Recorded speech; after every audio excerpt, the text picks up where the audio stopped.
মাইনুদ্দিন ভাই, আমার তো মনে হয় যে আপনাদের এই বাজারে যত সবজি যায় সব মনে হয় আপনার ক্ষেত থেকেই, তাই তো? হওয়ার সহজ, কিন্তু বিক্রি করা ওটা কঠিন ব্যাপার। এটা যদি আপনি ফসল ফলাইছেন, ঠিক আছে, বিক্রি যদি না করেন তাহলে সব বৃথা। আমাদের জন্য সরকার নতুন একটা বাজারও খুলে দিয়েছে সকালবেলা প্রতিদিন, কৃষি বাজার। শুধু এটা শুধু এই এলাকার জন্য, মানে সমস্ত কৃষিকের জন্য। এটা কোনো ব্যবসায়ী বসতে পারবে না। কাল কিন্তু একটা খুব মুক্ত বাজার খুলে দিয়েছে, এটা কৃষকরা বসবে ওখানে, কোনো ব্যবসায়ী বসতে পারবে না। আমরা প্রতিদিন সকালে ওখানে যে বিক্রি করি। আর পাইকারি দেওয়ার জন্য সবচেয়ে আমাদের টর্কি হলো বেস্ট, টর্কি এবং কালকে নিতে। আর খুচরো 8 গ্রাম অঞ্চলে আমি বিক্রি করি। আচ্ছা, সব থেকে বেশি লাভ হয় কোথা থেকে? খুচরো বিক্রি করতে তাহলে অবশ্যই সেটা কোনো তুলনায় না। আর যদি মনে করেন এখন ফসল হচ্ছে সব যদি আমি এই পাইকারি আশা রাখি তাহলে কৃষক সম্ভব না। দেখেন এখন ফুলকপি 2 টাকা কেজি বিক্রি হয়েছে, আর এখন খুচরো এখন পর্যন্ত 15 টাকা 20 টাকা বিক্রি করা যায়। তাইলে পাইকারি তো বিক্রি করতে হবে, খুচরো কিছু বিক্রি করতে হবে। এবছর আমরা দেখেছি যে অনেক কৃষকই লসের সম্মুখীন হয়েছে, বিশেষ করে কপির ক্ষেত্রে। আপনি কি এরকম কিছু ফেস করেছেন কিনা?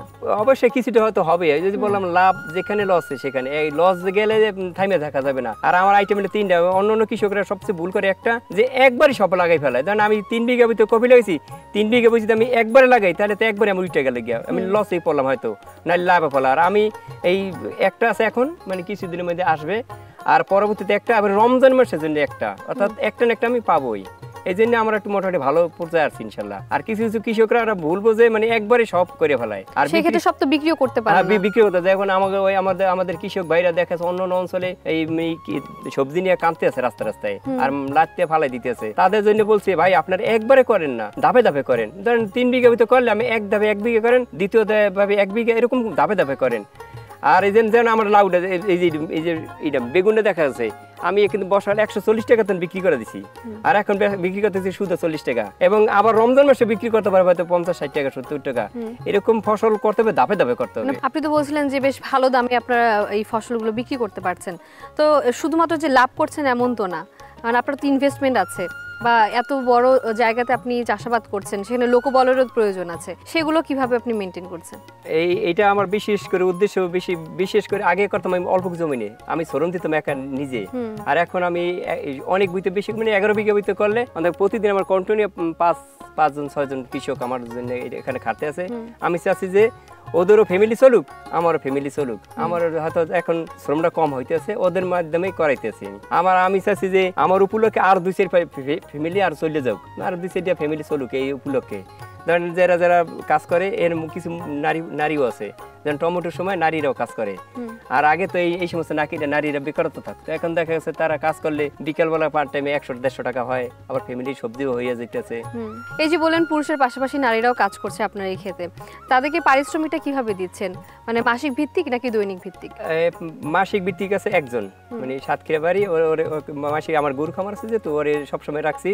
আর দেশি আছে, ওরা লেগে একবেলা কাজ করলে 600 টাকা, এবং খাবার আমার মাঝে সুযোগ সুবিধা দিতে হবে। আপনি কাজ করবেন, আমি সুযোগ সুবিধা যদি না দেই, ঠিক আছে, তাহলে তো আপনি আমার কাজ করবেন না। আমি যা দিয়ে খাবো ওদেরও তাই খাওয়াবো। আপনি একজন অভিজ্ঞ এবং আদর্শ কৃষক, কৃষিকাজ নিয়ে কি থাকার চিন্তা আছে, নাকি কৃষিকাজের বাইরে অন্যান্য ব্যবসাও? না, আমার কৃষিকাজ সবচেয়ে ভালো লাগে। আমি চাকরি একটা জব করছি, তা ভালো লাগে না। আমি 11 দিন করে আইছি, মানে মানুষের গোলামি কথা আমি শুনতে পারি না। মানুষের অন্যর কাজ করা আমার ভালো লাগে না, তাই আমি কৃষিকাজের ভূমিকা বেশি নিছি। দেখা যাচ্ছে এই যে জমিনগুলো দেখছেন, কিছু কিছু জমিনে, মানে বিঘা জমিনে 2000 টাকা মাল হয় না। আর এই কৃষি খাতে দেখা গেছে এক বিঘা ভিতরে কমসে কম 40,000, 50,000, 80,000, 1 লাখ টাকা বিক্রি করা যায় ফসল করলে। তাইলে আমি আমি কেন ওই আবাদি জমিন করতে যাম? আর আমি চাইছি যে এই সবজিটা আরো বেশি করে আধুনিক ভাবে করবো। আমাগো এলাকার আরো অনেক মানুষ করা দিচ্ছে। আর আমরা জানি এই এলাকা ধুইয়া, মানে আগে আমরা যশোরের থেকে মানে চেষ্টা করতাম যশোরের সবজি খাবো এবং দক্ষিণে। আর আমরা চাইছি যে এই এলাকা ক্যাপচার করে আমরা ঢাকাতেও যে আমরা দিতে পারি, এরকম আমাদের একটা পরিকল্পনা আছে এবং আশা আছে। খুব সুন্দর একটি উদ্যোগ আপনি নিয়েছেন, যে নিজের পাশাপাশি আরো মানুষের জন্য কর্মসংস্থান হয় এবং আমাদের দেশে উৎপাদিত সবজি যেন বাহিরেও রপ্তানি করা যায়। অবশ্যই। আপনার জন্য শুভকামনা থাকলো, ভালো থাকবেন।